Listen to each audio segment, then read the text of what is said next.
একজন যুগের সেরা নেককার মানুষ, যিনি কোনোদিন একটা মিথ্যাও বলেননি, তিনি কিভাবে লোভের কারণে ধাপে ধাপে শয়তানের দাস হয়ে গেলেন, কিভাবে শেষ পর্যন্ত আল্লাহ তাকে ক্ষমা করলেন এবং তিনি তওবা করে নতুন জীবন শুরু করলেন।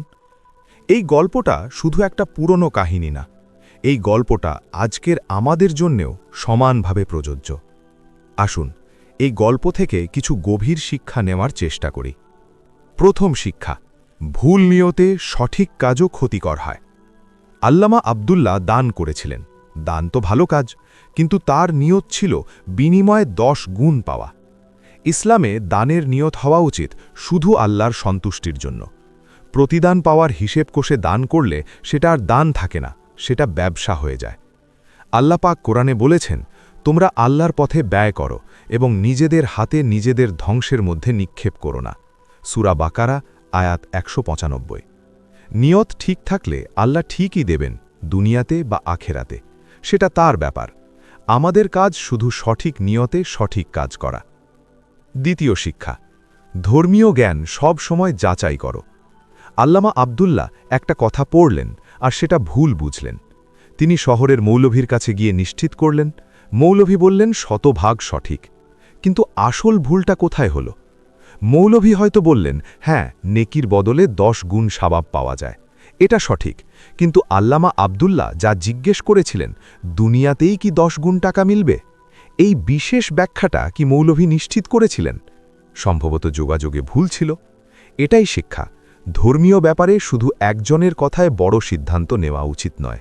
একাধিক আলেমের সাথে কথা বলো, কোরআন হাদিসের মূল উৎস দেখো। তৃতীয় শিক্ষা, শয়তান সবসময় ধীরে ধীরে আসে। শয়তান সরাসরি বলেনি পাপ করো। সে প্রথমে একজন পরিচিত মানুষ হিসেবে এলো, বারবার এলো, বিশ্বাস তৈরি করল, বিনামূল্যে সেবা করল, মায়া তৈরি করল, তারপর ধীরে ধীরে তার আসল চাল খেলল। এটাই শয়তানের পদ্ধতি। কোরআনে আল্লাহ বলেছেন, নিশ্চয়ই শয়তান তোমাদের শত্রু, সুতরাং তাকে শত্রু হিসেবেই গণ্য করো। সূরা ফাতির আয়াত 6। শয়তান যখন বন্ধু সেজে আসে তখনই সবচেয়ে বেশি সতর্ক থাকতে হয়। চতুর্থ শিক্ষা, লোভ মানুষকে অন্ধ করে দেয়। আল্লামা আব্দুল্লাহ যখন শয়তানের নামে দান করলেন তখন তিনি জানতেন এটা ভুল, কিন্তু লোভ এতটাই শক্তিশালী যে তিনি নিজেকে বোঝালেন যে একবার পরীক্ষা করে দেখি। এই একবার পরীক্ষা করার ফাঁদে মানুষ বারবার পড়ে। একটু মদ পান করে দেখি, একটু জুয়া খেলে দেখি, একটু মিথ্যা বলে দেখি। এই একটু থেকেই শুরু হয় বড় পতন। পঞ্চম শিক্ষা, ভুলের মধ্যেও নেকির আলো থেকে যায়। আল্লামা আব্দুল্লাহ শয়তানের সাথে প্রাসাদে গিয়েছিলেন ঠিকই, কিন্তু সুলতানের ব্লাসে থুতু পড়তে দেননি। তিনি জানতেন এটা করলে শয়তান রাগ করবে, কিন্তু তারপরও করলেন, কারণ তার ভেতরে তখনও একটুকু ঈমান বেঁচে ছিল। এই শিক্ষাটা আমাদের সবার জন্য।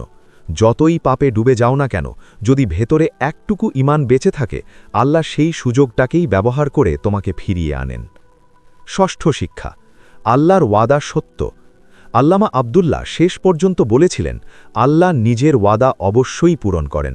যদি কাউকে দুনিয়াতে না মেলে তাহলে আখেরাতে অবশ্যই মিলবে। এটাই ঈমানের মূল কথা। আল্লাহ আমাদের সাথে যে ওয়াদা করেছেন সেই ওয়াদা তিনি কখনো ভাঙবেন না। আমরা হয়তো অধৈর্য হয়ে যাই, হয়তো মনে হয় আমার দোয়া কবুল হচ্ছে না, আমার নেক কাজের কোনো ফল পাচ্ছি না, কিন্তু আল্লাহর হিসেব আলাদা, তার সময়সীমা আলাদা। ধৈর্য ধরে সঠিক নিয়তে কাজ করতে থাকো, আল্লাহ ঠিকই দেবেন। সপ্তম শিক্ষা, তওবার দরজা সব সময় খোলা।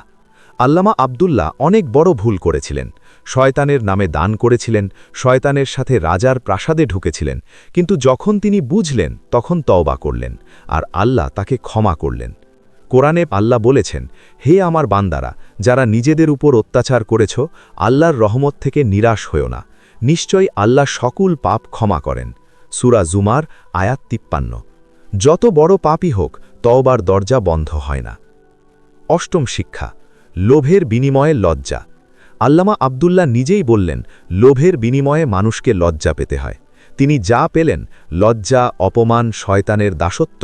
আর যদি সঠিক নিয়তে দান করতেন, হয়তো দুনিয়ায় না পেলেও আখেরাতে পেতেন, আর সেটাই তো চিরস্থায়ী। দুনিয়ার সম্পদ ক্ষণস্থায়ী, আখেরাতের পুরস্কার চিরস্থায়ী। কোনটা বেছে নেবেন? প্রিয় দর্শক, এই গল্পটার একটা শেষ কথা আছে। আল্লামা আব্দুল্লার গল্প শত শত বছর ধরে মানুষের মুখে মুখে চলে আসছে, কারণ এই গল্পের শিক্ষাগুলো কালজয়ী।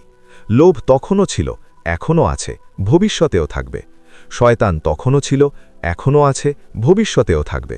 কিন্তু আল্লাহর রহমতও তখন ছিল, এখনও আছে, ভবিষ্যতেও থাকবে। তাহলে আমাদের করণীয় কি? ১. সঠিক নিয়তে ভালো কাজ করো, বিনিময়ের চিন্তা করো না। ২. ধর্মীয় জ্ঞান সব সময় যাচাই করো, ভুল ব্যাখ্যা থেকে সাবধান। ৩. শয়তান যখন বন্ধু সেজে আসে তখনই সবচেয়ে বেশি সতর্ক থাকতে হয়। ৪. লোভকে না বলো, লোভ শুধু ধ্বংস ডেকে আনে। ৫. যতই ভুল হোক তওবার দরজা সব সময় খোলা। ৬. আল্লাহর উপর ভরসা রাখো, তিনি তার ওয়াদা কখনো ভাঙেন না। প্রিয় দর্শক, আজকের এই গল্পটা যদি আপনার কোনো উপকারে আসে, যদি এই গল্প থেকে একটাও শিক্ষা নিতে পারেন, তাহলেই আমাদের এই ভিডিও তৈরির উদ্যোগ সফল। এই ভিডিওটি ভালো লাগলে এক্ষুনি লাইক দিন। এই ধরনের হৃদয় নাড়া দেওয়া ইসলামিক গল্প, শিক্ষামূলক কন্টেন্ট প্রতিনিয়ত পেতে চাইলে এই চ্যানেলটি সাবস্ক্রাইব করুন এবং বেল আইকনে ক্লিক করুন, যাতে প্রতিটি নতুন ভিডিওর নোটিফিকেশন আপনার কাছে পৌঁছায়। আপনার প্রিয়জনদের সাথে এই ভিডিওটি শেয়ার করুন, কারণ একটা ভালো কথা ছড়িয়ে দেওয়াটাও একটা নেক কাজ। নিচে কমেন্ট করে জানান এই গল্প থেকে আপনি কোন শিক্ষাটা সবচেয়ে বেশি কাজে লাগবে বলে মনে করেন। আল্লাহ হাফেজ।